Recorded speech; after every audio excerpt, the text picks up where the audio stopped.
اللہ کے ایک ماننے کے لیے جو عموماً علماء نے ہمارے سامنے لفظ کا استعمال کیا ہے وہ ہے توحید.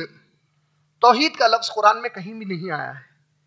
توحید کہتے ہیں اس کیفیت کو جس میں آپ اللہ کو اکیلا معبود مانتے ہیں, ایسی کیفیت کو توحید کہا جاتا ہے. علماء ہمارے جو اکابر علماء ہیں ان لوگوں نے قرآن اور حدیث کی روشنی میں تعلیم کی بنیاد پر توحید کے معنی کو سمجھ کر ہم سب کو سمجھانے کی کوشش کی ہے.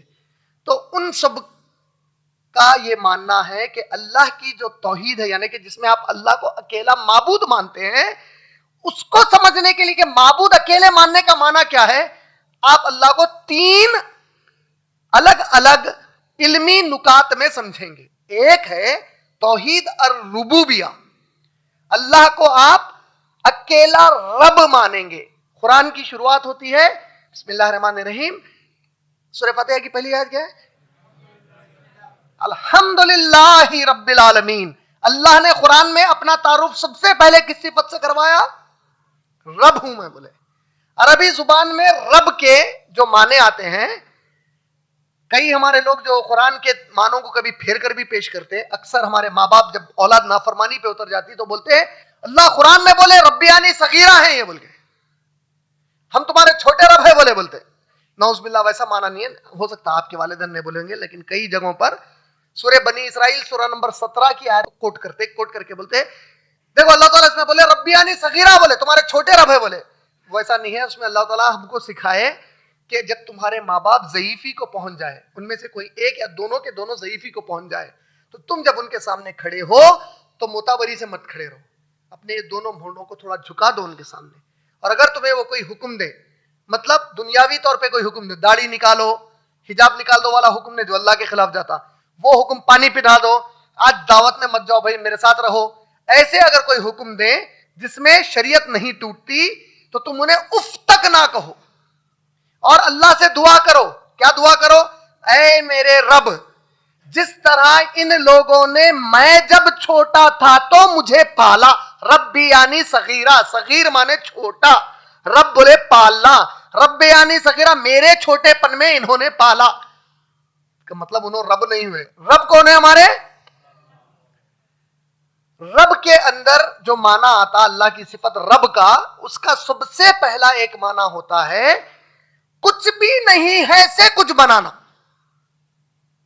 یہ کون کر سکتے سوائے اللہ کے؟ کر ہی نہیں سکتے. اللہ کے سوا کوئی کر سکتے؟ کچھ ہے ہی نہیں, اس سے کچھ بنائے. انسان جو کچھ بنا لیتا, مینوفیکچرنگ کرتا, کوئی چیز ہے تو وہ لے کے کچھ بنایا, کلوننگ کرا, بکرے کی کلوننگ کرا, بکرے کا ایک ڈی این اے نکال کے بکرا بنا دیا. رب اور کریٹر نہیں ہو سکتا انہیں کیا ہے خالی مینوفیکچرر. ایک چیز پہلے سے تھی, اس سے ایک چیز بنا. کائنات میں اللہ کے سوا کچھ ہے ہی نہیں, اور پھر اللہ پوری کائنات بنا دی. اور کیسا بنائے؟ فَإِذَا خَذَا أَمْرًا فَإِنَّمَا يَقُولُ لَهُ كُن فَيَكُن. بولے اللہ تعالیٰ ہم جب کوئی چیز کا ارادہ کر دیتے ہیں تو بس اسے کہتے ہیں ہو, اور وہ ہو جاتی ہے. بولے یہ اللہ کی صفت ہے. ایسا ہم کر سکتے ہیں؟ کر ہی نہیں سکتے ہم. تو رب کے لیے پہلی چیز کچھ بھی نہیں ہے سے کچھ بنانا. جب کچھ بنا دیے اس کو اس کی فطرت کے حساب سے پالنا اتنے وقت تک کے لیے جتنا وقت اس کو مقدر کر کے دیے. وقت کون مقدر کر رہے ہیں؟ پھر پالنا اس کو, مطلب شیر کو پیدا کیے, بکرے کو بھی پیدا کیے, تو شیر دنیا میں جتنے اتنے حساب کے بکرے پیدا ہونا, اور جتنے بکرے ہیں ان کے کھانے کے حساب کی گھاس پیدا ہونا, پھر جتنے انسان ہیں ان کے حساب کے کھانے پینے کی چیزیں پیدا ہونا, پھر جتنی کھانے پینے کی چیزیں ہیں ان کے لیے اتنی بارش کے خطرے پڑنا. پاگل ہو جاتے سوچ لیتے بیٹھے تو. یہ ہے رب کی, رب العالمین. تم کو معلوم ہی کیا ہے ایک جھاڑ کے اوپر کتنے پتے ہیں یہ نہیں گن سکتے. تم رب کا مقابلہ کر کے کسی پتھر کو لا کے, چوہے کو, کتے کو لا کے معبود بنا دیتے. تو اللہ تعالیٰ کیا بولے؟ رب العالمین بولے. توحید الربوبیہ یہ یقین رکھنا کہ سوائے اللہ کے کائنات کو کوئی اور پیدا کر ہی نہیں سکتے. اللہ نے اکیلے اس کائنات کو پیدا کیا بغیر کسی کی مدد کے, اور اللہ بغیر کسی کی مدد کے کائنات کے ہر ذرے ذرے کو اس کی فطرت کے حساب سے پالتے ہیں. مطلب شیر کو گھاس نہیں کھلاتے, بکرے کو گوشت نہیں کھلاتے. شیر کی غذا شیر کو کھلائے، بکرے کی غذا بکرے کو کھلائے، انسان کی غذا انسان کو کھلائے. انسان پتھر کھاتا نہیں کھاتا. انسان کو جو فطرت پہ پیدا کیا اس کے فطرت کے حساب سے چیزیں پیدا کر کے کھلائے. یہ جو پالنا ہے اس کو سمجھنے کے لیے کبھی کبھار ذرا ماں باپ بچپن میں ہم کو جو پالتے ہیں اس پہ تھوڑی سی نظر ڈال لینا. 9 مہینے ماں کے پیٹ میں تھے، صورت لے کے باہر جھانکنے تک دنیا میں اماں کو نہیں معلوم تھا کون پیدا ہو رہا ہے یہاں سے. معلوم تھا کیا کسی کی اماں کو معلوم نہیں رہ سکتا. رب کو معلوم تھا کہ اس کو میں پیدا کرنے ایک اماں کو پیدا کرنے والا ہوں. اس سے پہلے تو ہماری والدہ کو پیدا کرنے سے پہلے نہیں معلوم تھا کہ پیدا ہونے کے بعد پیدا ہونے والا کون ہے کیسا ہے. اللہ کو معلوم تھا. اللہ نے انتظام کہاں سے کروایا؟ ہمارے پالنے کا انتظام اللہ نے کہاں سے کروایا؟ جب آپ کے اور میرے ماں باپ کی شادی ہوئی، شادی کے پہلے میرے بابا کو بولا تو جس کو شادی کر کے لے کے آ رہا اس کے پالنے کی ذمہ داری تیرے پہ ہے. بولے وہ جو عورت کو شادی کر کے بیوی بنا کے لایا، بیوی کو تو پالے گا. بولے کیسا پالے گا؟ بولے اس کے پورے ضروریات پورے کر. بولے کھانا پینا. شرعی مسئلہ کیا ہے؟ بیوی کی ضرورت ہے کھانے کی اور میری ماں بھی بھوکی ہے، ماں مانگ رہی اور بیوی مانگ رہی. شریعت بولی پہلے بیوی کو دینا تو اس کے اوپر ذمہ دار بنایا گیا. اب شرعی مسئلہ نہیں معلوم ہے تو ہم کچھ بھی کرتے ہیں. اللہ کا پوچھ کس کی ہوگی؟ جو تیرے تحت دیے گئے تھے. ماں میرے تحت نہیں ہے، ماں میرے باپ کے تحت ہے. اگر باپ نہیں پال سکتا تو باپ کی جگہ پر اللہ سبحانہ و تعالیٰ کی طرف سے میرے ماں کے جو ددیالی رشتہ دار ہیں ان کو اس کو پالنا ہے. میں کس کو پالوں گا؟ میری بیوی کو پالوں گا.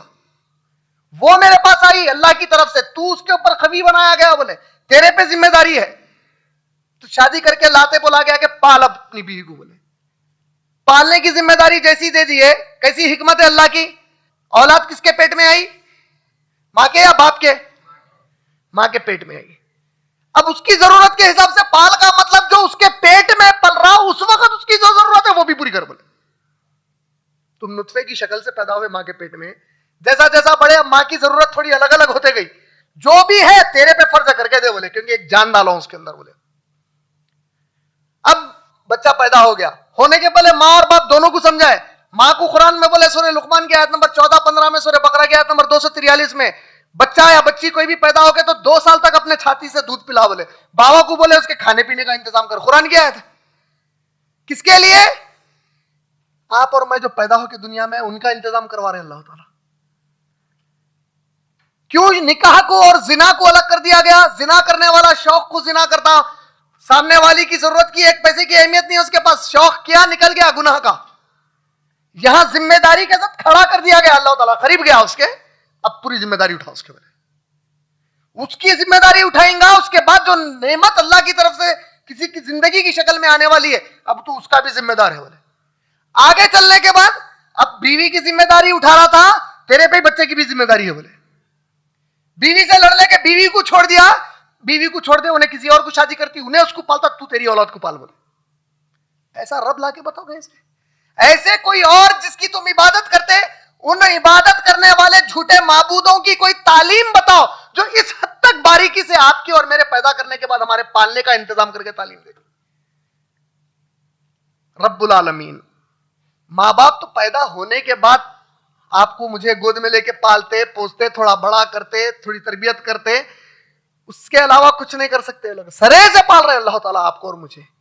یہ جو رب ہے توحید اور ربوبیہ، ہم مانتے ہیں کہ اللہ کے سوا کائنات کو کوئی پیدا نہیں کر سکتے. پہلی مرتبہ کائنات کو اللہ نے پیدا کیا، بغیر کسی کی مدد کے پیدا کیا، اور جو کچھ اللہ نے کائنات میں پیدا کیا اس کی فطرت بھی اللہ نے پیدا کی، اور فطرت کے حساب سے اس کے لیے غذا بھی اللہ نے پیدا کی. یہ ہے توحید اور